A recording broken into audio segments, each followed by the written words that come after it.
Hello everyone, Dr. Victoria Scarbo here, speaking to you from the Seeds of Transformation Healing Center in Wareham, Massachusetts.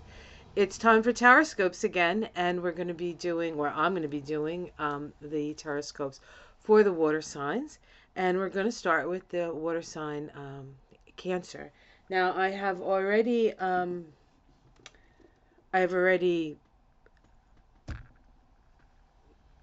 shuffled the cards. Sorry, it's early. It's very early. It's way too early for me to be doing this, but excuse me, let me have a sip of coffee.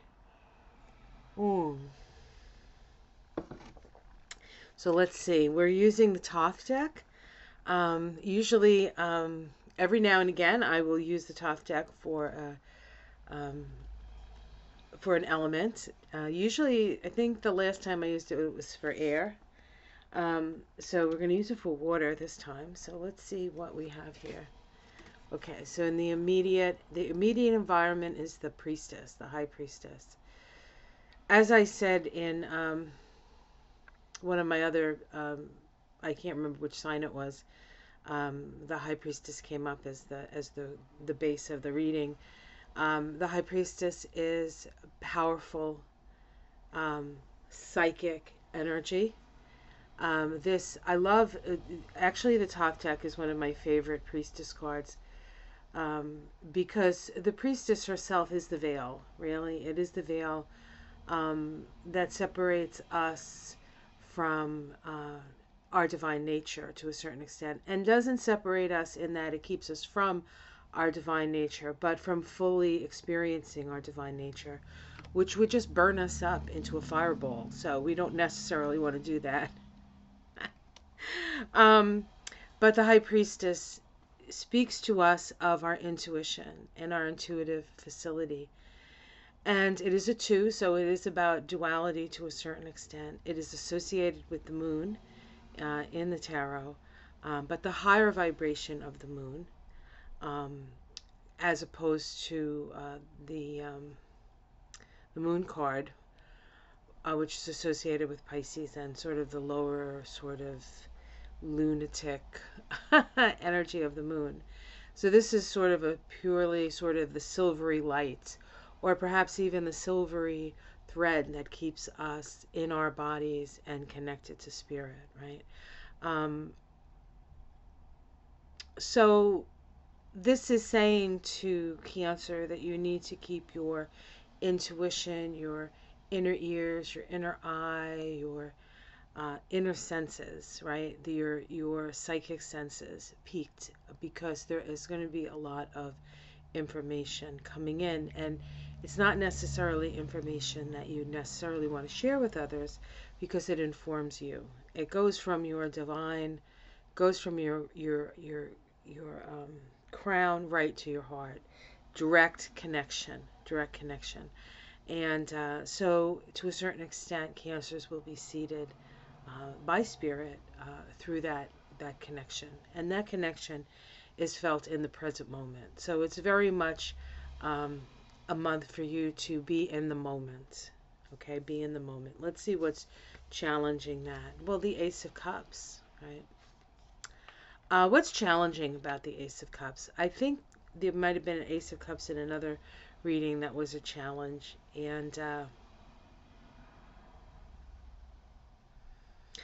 it could be the amount of information or emotions that you're feeling. It's very easy with the High Priestess card being the first card, and this Ace of Cups energy, which is located in Kether, so this is in the crown, is like, it's just so much feelings. It's an overwhelm of feelings. So the challenge for you, Cancer, this month is not to get overwhelmed by your feelings. We have the Princess, I believe, yes, the Princess of Wands at the root. So a message is coming, okay? So you're going to hear something. You're going to come to understand something or know something. Somebody's going to communicate that to you. Or it could be spirit communicating it to you, but something is coming up.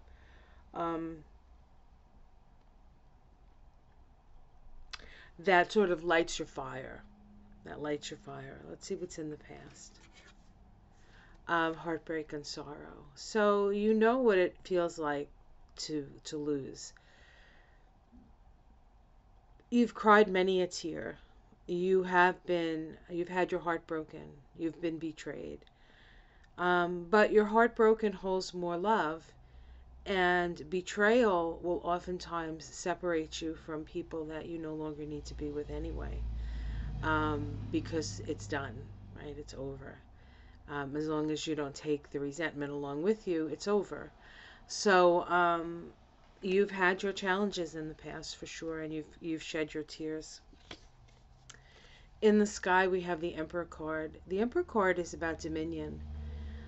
It's about taking control of your life. It's about it's a 4 vibration, so there is a certain amount of crisis here. It's an ability to see things. This is clairvoyance. This is clairvoyance. This is seeing. And so information is going to come, and what Spirit is saying, or suggesting, or supporting, I should say, is autonomy and dominion. And so being an authority in your own life, being your own, this is the sign of the ruler. It's a sign, it's associated with the sign of Aries. So there's a daring do here. There's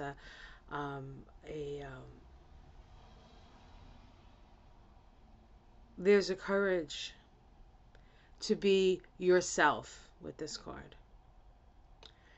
And so that is available to you. Let's see what's in the immediate future, or the future, you should say. The Ace of Wands, how lovely. The Leo card. This is a Leo card. 27-9 in numerology. So this is about new creative endeavors, new,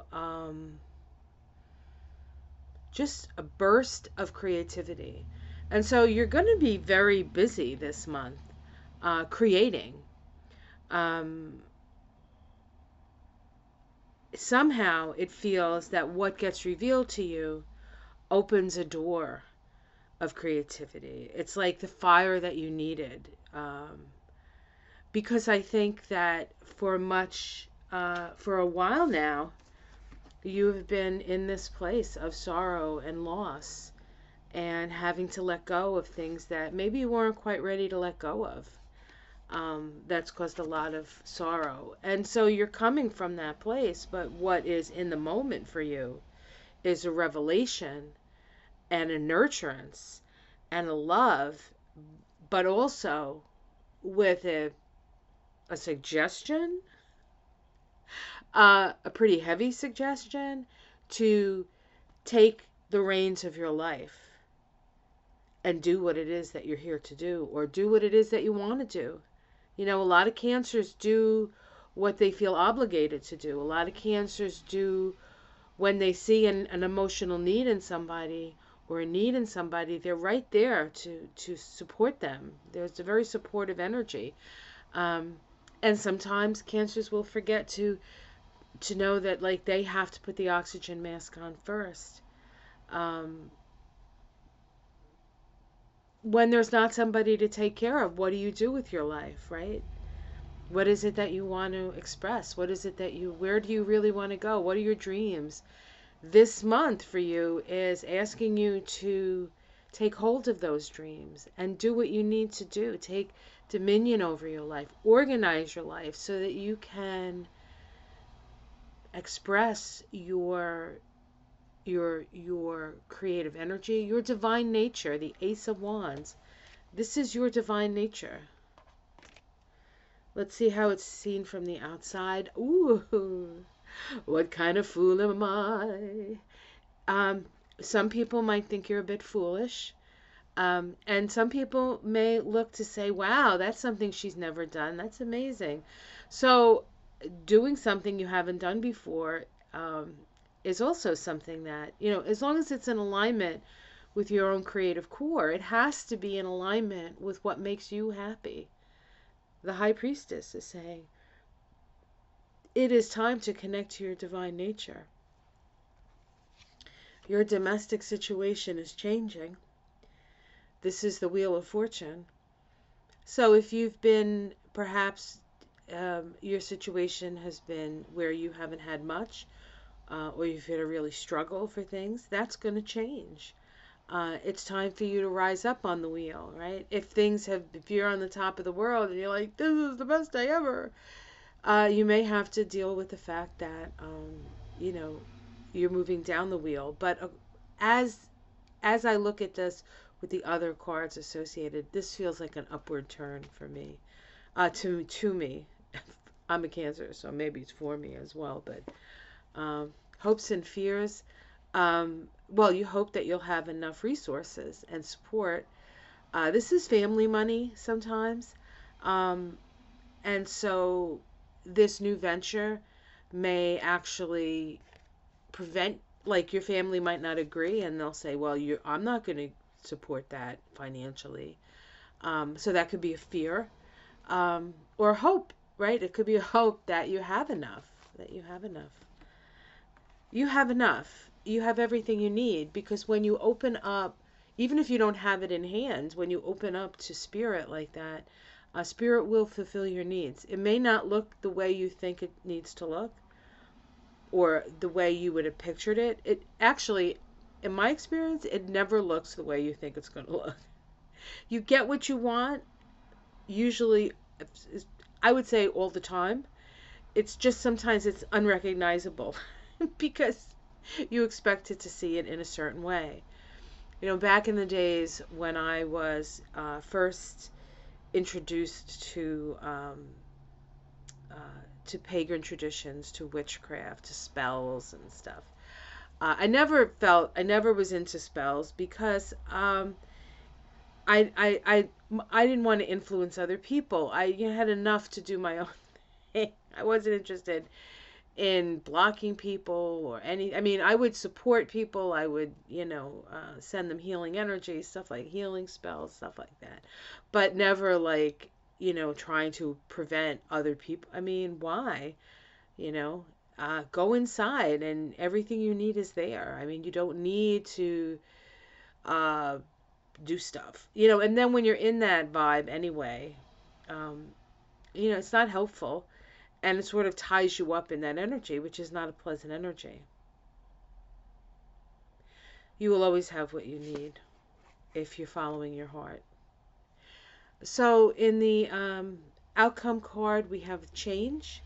This is, so this change is going to cause some insecurity, probably, instability, around financial situations, but it's nothing that you can't balance. It's nothing that, with a little bit of being light on your feet and just moving things around and keeping your balance, I don't think there's anything that you can't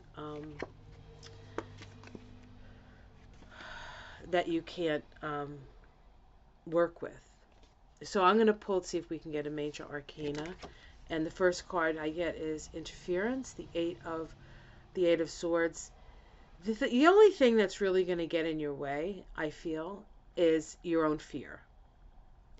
Your own minds can get in the way here. And so you need to really concentrate on following the feeling with that card. And then we have the Chariot card, which is incidentally the Cancer card in the tarot, in the major arcana. This is associated with the sign of Cancer, and Cancer is the sign in which we all incarnate through. We all incarnate through the mother, right? And so this is where it's in Cancer, where the soul gets the body that it's going to be walking the earth with. And so when you get the Chariot, it's about forward motion, but it's also about doing your soul's work. So this is whatever's happening in this month, it's going to be an opportunity for you to really take hold of your life and go in the direction that you want to go in. Go in the direction that you want to go in. Or go in the direction that you're meant to go in. You may not necessarily want to. But, Spirit What is that? Men plan and spirit laughs. So if you hear chuckling in the sky, underneath we get the Four of Wands here, which is completion. This is celebration in the other decks, but it's as if the circle is complete. So something that was started, uh, it comes full circle. It comes to full circle. We have the Hanged Man here. This will require a certain amount of faith. There are things that you're not going to be able to have control over. So you're going to need to, control yourself to a certain extent. See what you can affect and do it. You can't, just because you're on your path and like spirit is coming and all this offering, you're still not necessarily going to get everything that your ego says you're going to get. Or wants to get. This is about connecting with the cosmic consciousness. So when there is a situation that you're not feeling good about, or that you're like, this can't be what she was talking about. This might be a mistake. I think this is a mistake. Look at it from a different perspective, and then see what you can do about it. And if you can't do anything about it, there needs to be an acceptance. And in that acceptance of a situation, in a way, it frees you. It's like forgiveness frees you, right? And then we have the Sun card, which is full illumination. So this is your time. It's not going to be without some interference. It's not going to be without some doubt. It's not going to be without some challenges. But ultimately, this is what you're here to do. You're on the path. And so November is going to open that path up for you. Now, we do have an eclipse in November in Sagittarius, in around 13 degrees of Sagittarius. It is a lunar eclipse, and so the sun will be, let's see, is it Sagittarius? The sun is in Sagittarius. The moon, excuse me, is in Gemini. Is that correct? Yeah, because it's the end of November. I think it's the 26th. So that axis is opened up for you, the Sag Gemini axis, which is your 5th and your 11th house. So it's about love. It's about opening to love. It's personal love in the 5th house and impersonal love in the 11th house. It also connects you to that Leo energy, right, which is the sun energy that we got in the reading. So, and it is a south node eclipse, and so we will be required to let go of something. Let go of something.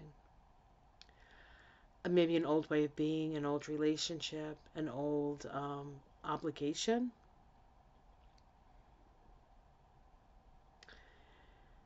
And the new moon in Scorpio, which occurs on the 6th of November, is in your 5th house, right? Hold on. Cancer. Okay, the what I said before about it being in the 5th house, it's not. The eclipse is happening in your 6th house and your 12th house, which is the transitional houses. It's the karmic houses, but it's also about your work on the planet, the healing work that you do. So that's opening up. But the new moon is going to be in that 5th house of creativity, which goes right along with that Ace of Wands as your future, what's available to you in November. So exciting times, Cancer. Yeah, it's going to be, this month for you is a game changer, Cancer. This month is definitely a game changer for you. So, get ready. Strap yourself in. All right, have yourself a great month. Like and subscribe. Check out my Astrology and Kabbalah of November when it comes out, which will be in a couple of days. And I'm going to be starting a beginner's astrology if you're interested in taking that with me. It's a 6-week course. It'll be on Monday evenings from 7 to 9. I don't have a start date, but I'm thinking that maybe the first week in November. Why not? Start it with that new moon in Scorpio coming up. Now that should be fun. All right, guys, have yourself a great month, and I will see you again next month for the tarot scopes for Cancer for the month of December. Much love. Namaste.